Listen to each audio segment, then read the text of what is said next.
자, 이상필님, 링크드인의 경우 한국에서는 보통 시니어급 공고 위주인데 시니어 미만 레벨의 공고가 잘 올라가지 않는 이유가 있을까요?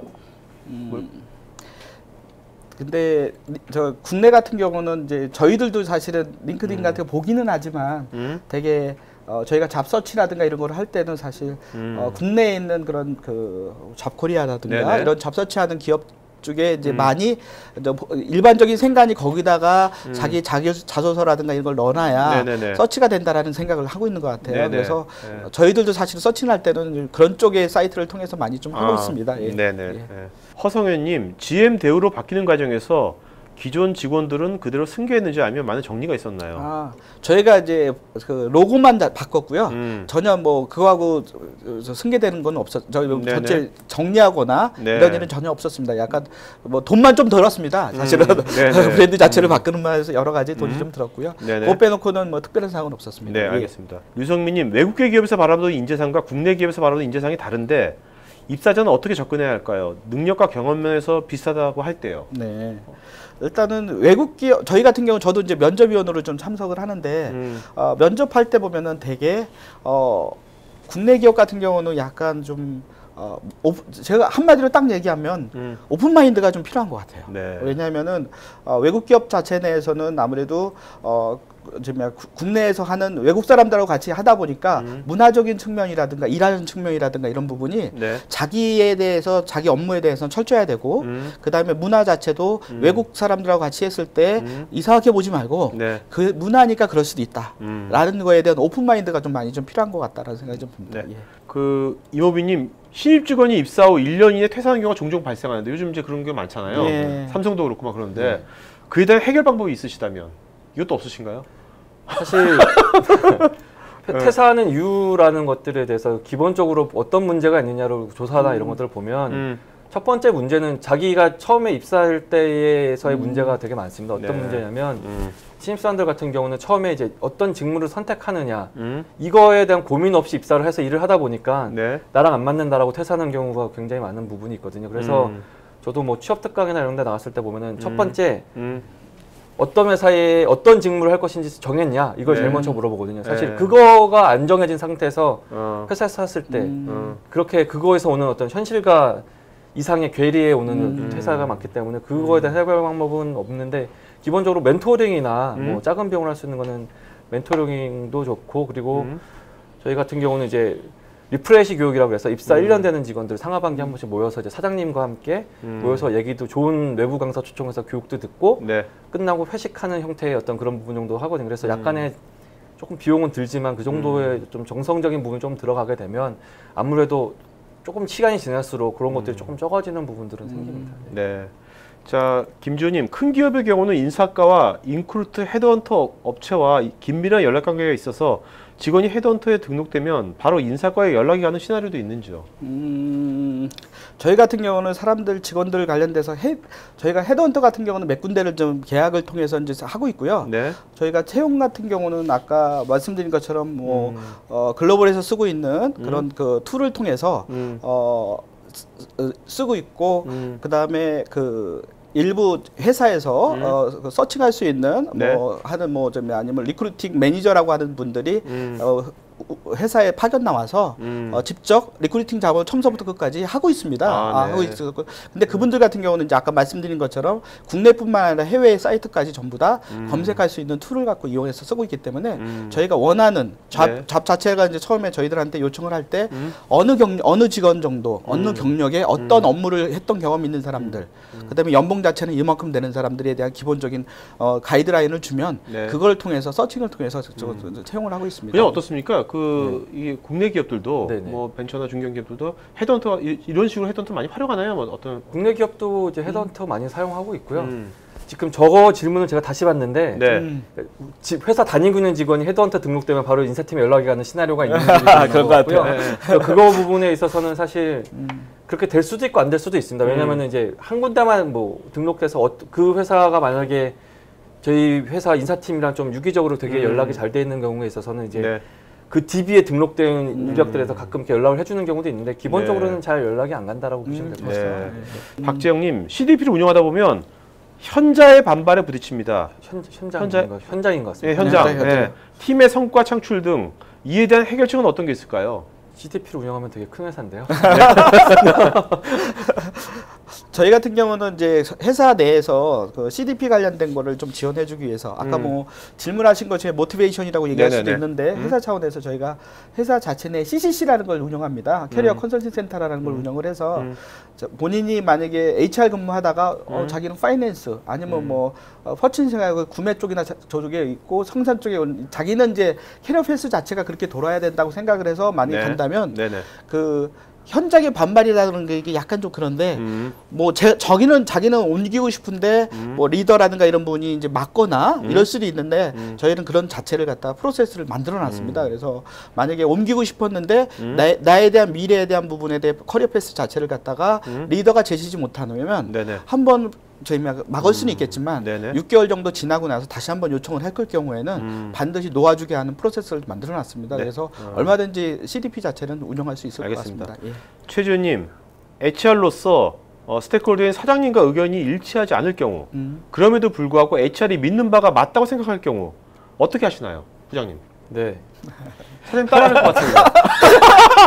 사장님이 고객이기 때문에 사장님 생각을 일단은 그러니까 사장님인 결국은 디테일하게 물어보진 않으시거든요.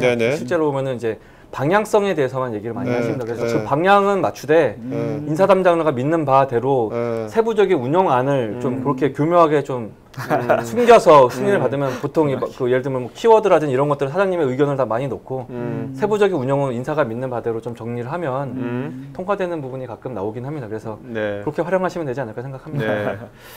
박지현님은 GM의 경우 아까 HR을 현장에 배치하신다는데 현장에서의 업무 범위가 어디까지이고 채용, 평가, 퇴직까지 관리하는지. 저희가 아까 말씀드린 것처럼 페이롤 관련된 거에 퇴직 자체의 업무, 오퍼레이션 업무는 한 부서에서 담당하는데 저희가 한 예로 저희 같은 경우는 HR 근무하는 부서 직원이 시큐리티 보안 쪽에 담당하는 현장에 계신 그 생산직 직원을 뺀 나머지는 35명에서 40명 정도뿐이 안 됩니다. 근데 이제 저희 직원이 이제 12,000명 정도 되거든요. 근데 저희가 이제 그렇게 할 수도 있는 부분 중에 하나가 저희가 뭐 들어보셨겠지만 HR 비즈니스 파트너라는 개념을 이용합니다. 뭐냐면 한 사람 HR 직원 한 사람이 현장 한 부문에 뭐 1,000명, 2,000명, 많게는 3,000명, 10,000명 있는 현장 부문에 HR 팀장으로 역할을 합니다. 물론 그쪽 부문 자체 내에 HR 담당자, 교육 담당자 이런 사람들이 별도로 있지만 그 업무를 하면서 HR의 각종 많은 이슈 부분에 대해서는 그 HR 파트너가 전부 다 업무 처리하고 그거 이슈돼서 본인이 처리를 못하거나 부문 내에서 처리를 못할 경우는 전체 조직인 HRM이라는 조직이 있어서 각 부문의 부사장급 대개 7명에서 10분 정도가 참석하시는데 거기서 의결기관에서 결정하는 뭐 이런 식으로 해서 운영하고 있습니다. 자, 김현성님, 10년 전에 전공인 GM과 GM코리아하고 비전공인 다른 회사에 동시 합격을 했는데 네임밸류만 보고 다른 회사를 선택했는데 지금 살짝 후회하고 있습니다. 혹시 이런 경우에 대해 조언해 주신다면? 저희가 아까 말씀드린 것처럼 GM 관련된 거는 특히 연구소 쪽이나 이런 쪽 같은 경우는 수시로 많이 좀 채용을 하고 있거든요. 그래서 만약에 경력을 어느 정도 쌓고 계시고 아까 말씀드린 것처럼 여러 가지 그 뭐 채용할 수 있는 뭐 잡코리아라든가 특정한 뭐 그 사이트를 통해서 만약에 본인이 자소서라든가 등록을 해놓으면 저희가 그런 걸 유심히 봐서 경력이나 이런 부분이 있는 사람들 같은 경우는 저희가 수시로 이제 서칭을 해서 이제 연락을 좀 드리고 있거든요. 그래서 뭐 퇴직하셨다가 일부 다시 온 분들도 많이 있습니다. 그래서 그런 부분이 있으니까 뭐 한번 그렇게 응시해 보시면 좋을 것 같습니다. 자, 정영배님 마지막 질문입니다. 직원들이 인사평가 결과에 불만을 갖는 경우가 있을 텐데 회사 직원 간에 신뢰할 수 있는 인사평가 방안이 있는지요?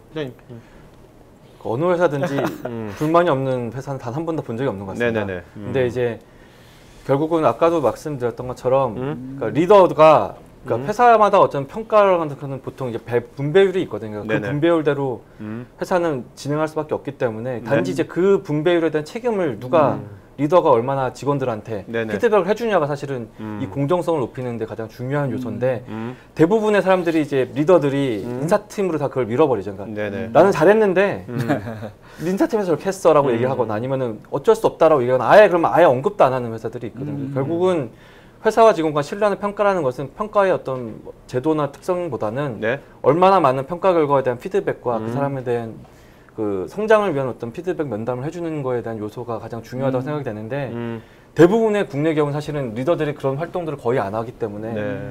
인사팀에서 사실은 평가 제도 세팅하는 데서 가장 큰 어려움을 그런 부분을 갖고 있는 분이 많습니다. 지금 굉장히 많은 질문들이 저희가 다 할 수가 없는데 자 오늘 질문은 여기까지 하는 걸로 하겠고요. 예. 두 분 이제 질문하신 분 중에서 네. 나 이분 질문이 마음에 든다. 네. 차장님 어떤 네. 분 어떤 질문이? 저는 이제 저희 회사 아까 마지막 질문일 수도 있는데 HR 담당자로서의 그 향후에 어떤 역할 아까 얘기하신 거를 하나 좀 얘기를 하신 것 같아요. 그래서 뭐 아까 HR 관련돼 갖고 무슨 뭐 현장에 어느 정도까지 서포트를 해주냐 뭐 이런 관련 좀 있던 것 같은데 그게 아마 HR의 향후 미래에 이제 나갈 방향인 것 같아서 네네네. 그분이 좀 적절하다고 생각을 합니다. 네네네. 네. 잠깐만요. 박지연님. 아, 네. 예. 자, 박지연님은 저희 스태프 이메일 있거든요. 댓글창에 스태프 이메일로 본인 이름, 주소, 핸드폰, 이메일 보내시면 저희가 경품 그 스마트폰 보조 배터리 보내드릴게요. 박지연님. 네, 또. 저는 아까 그 마지막 질문 정용배님이 좀 네. 고민을 많이 하고 계시는 것 같아서 좀 응원의 차원에서 알겠습니다. 네, 드리는 게 좋을 것 같아요. 정용배님, 네. 정용배님, 그 다음에 박지연님 두 네. 분은 저희 스태프 이메일 있거든요. 댓글창에 스태프 이메일로 이름, 주소, 핸드폰, 이메일 보내시기 바랍니다. 여러분들 오늘 뭐 질문에 대한 것은 계속 세션마다 저희가 드릴 테니까 여러분들 다음 세션에도 여러분들 오늘 같은 이렇게 좋은 질문 해주시기 바라고요. 두 분께서 이제 마지막 한 말씀 해주고요. 이따가 들으시면서 네. 저희 스태프가 좀 이렇게 해서 댓글로 이렇게 답변을 달 수 있습니다. 예. 다 답변을 달 수는 없을 거예요. 오늘 네. 두 분도 듣고 싶은 게 있을 테니까 뭐 어떤 것 몇 개 있으면 좀 댓글 달 수 있으니까 네. 그 스태프가 알려줄 겁니다. 마지막 한 말씀 좀 맞추고 가야죠. 네. 혹시 네. HR을 관련돼서 혹시 지원하거나 궁금한 사항이 있거나 아니면 좀 지금 HR 업무를 안 하는데 HR을 하고 싶다라고 생각하시는 분 있으면은 네네.